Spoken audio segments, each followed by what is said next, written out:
Good morning. Uh, so today is vlog number 7, and mostly I wasn't sure what to talk about till literally like 5 minutes ago,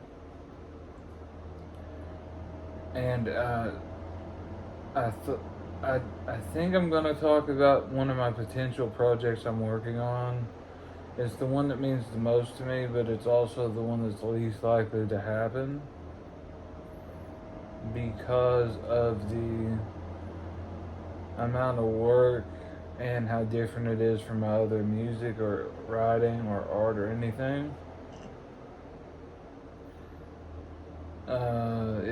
It's a musical of sorts or narrative sequence, more like an epic ballad than like a Broadway musical, because it's more like the narrator is telling the story in old folk song, like the Ballad of Jesse James or something, like those old folk songs where they tell a story, but it's a science fiction space opera that's like a novel length. It takes up a whole album, and there's actually a script in between each chapter where the narrator describes what's going on. And it would be kind of like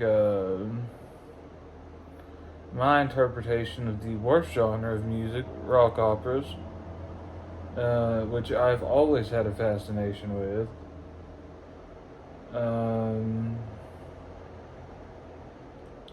I don't know why. I mean, the 60s stuff that started it all, those more obscure records are cool. I've never really liked the Who's ones.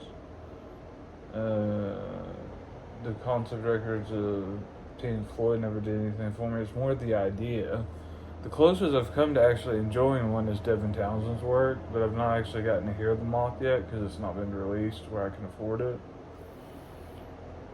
But I will say the title of the project is The Brutal Song of Aziel Bartholomew, which is an adaptation of a short story I did, or a sequel, depending on my mood, to the short story that's on my blog.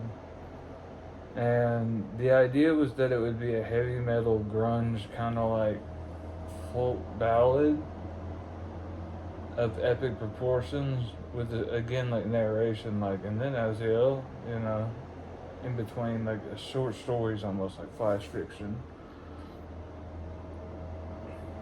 But the main thing holding me back from it is, one, it's so different from the way I write. In the normal way, it'd be a huge opportunity to grow as an artist, to challenge myself. But I just recently got confident enough to get a lot of my older ideas on recordings. So the idea of challenging myself to such an extent is really making me not want to do it. But I also feel that it is lazy, so I'm gonna probably try to do it, but I don't know if it'll ever be finished because I've been working on it off and on for like a year, and I abandoned it several times. But one of the things that I wanted to do with it was for all them to do a short film, or really not a short film, but about an hour long, where it would be traditional style hand puppets acting out the story that the songs are telling. Why hand puppets, you ask? Well, it's good you asked that because I'm really fascinated by hand puppets, Taiwanese hand puppets in particular. The shows like, what was that? Thunderbolt Fantasy is the one that got me into it. But also, there's a novel I read in the last year that got me utterly obsessed with the idea of a satirical puppet show called Ridley Walker, which is among my top 5 novels. It's literally like one of the greatest books I've ever read. I read it in 3 days, just sitting down, boogieing through it. The thing was utterly brilliant. It was a bit of a downer, but it was brilliant. And I find that kind of like desire to do something strange with an older art form and a more modern one has been on it's been on my heart or mind or whatever for like a long time. It's almost like if I could describe the vibe I'm going for with it would be like Oddworld, Abe's Odyssey meets Ridley Walker meets Star Wars. And I mean, it's not like it'll be as good as though because it's effing hand puppets, but you know, I don't know why I find it so fascinating. I really shouldn't. I probably should not talk about this because it's the nerdiest shit.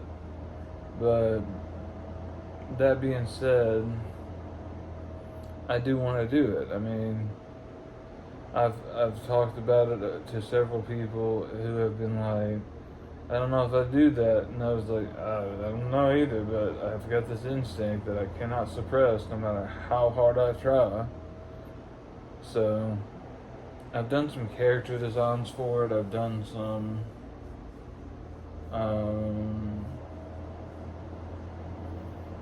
yeah, I mean, I'm not sure how to exactly do the puppets. Because again, like, I feel the hand puppets would be great, but part of me thinks that there should be, like, multiple kinds of puppets. Like, I've thought about doing, like, a more realistic, like, one that's almost like a Muppet style puppet where it's like it moves the mouth and instead of just the head and the hands. Like, so I do, like, the head and the hands for, like, the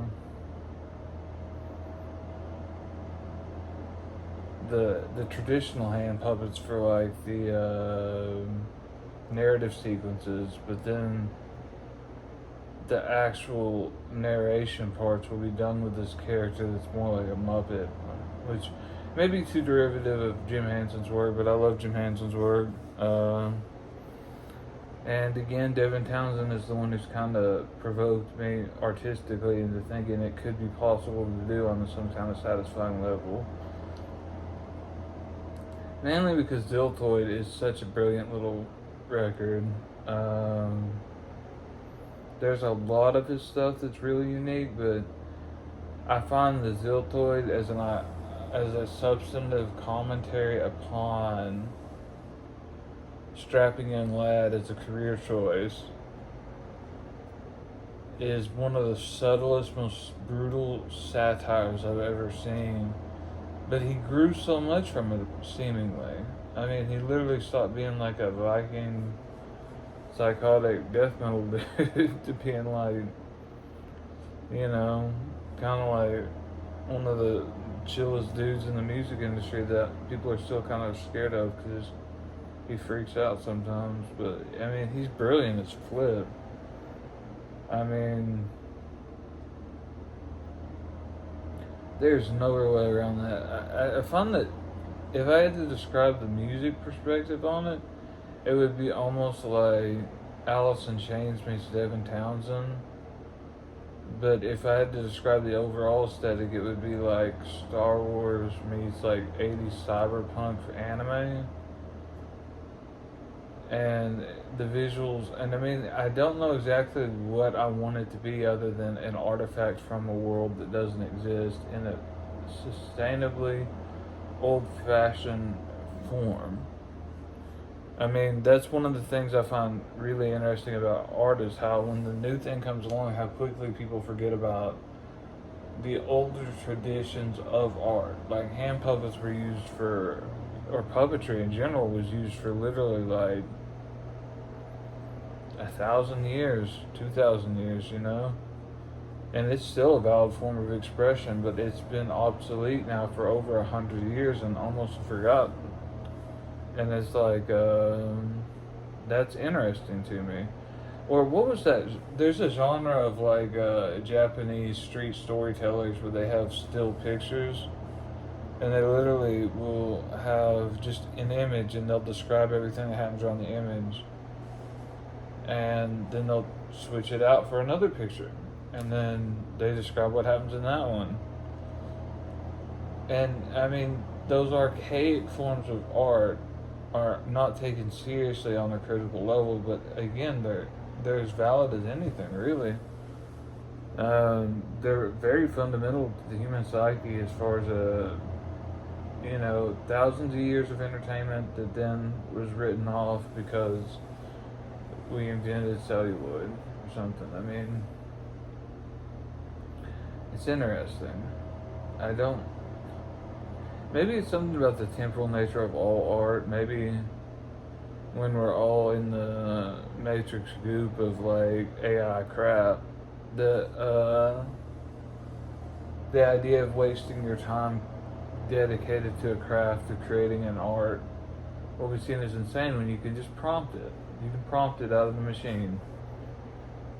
And that's sad, but there's something about that. There's something about that overall lack of stability to anything that's created that I find deeply interesting.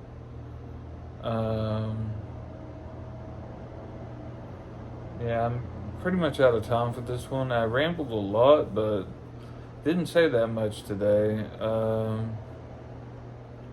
I'd like to talk about this one more because that was one of the things I originally thought of using this vlog for, was to talk about as I developed the brutal song of Aziel Bartholomew. But I don't know, I mean, I'm still trying to talk myself out of it, but part of me thinks it'd be wicked cool. Another part of me thinks that there's too dark a heart in the species of humanity to do anything with hand puppets. But on that note, peace and love. Take it easy.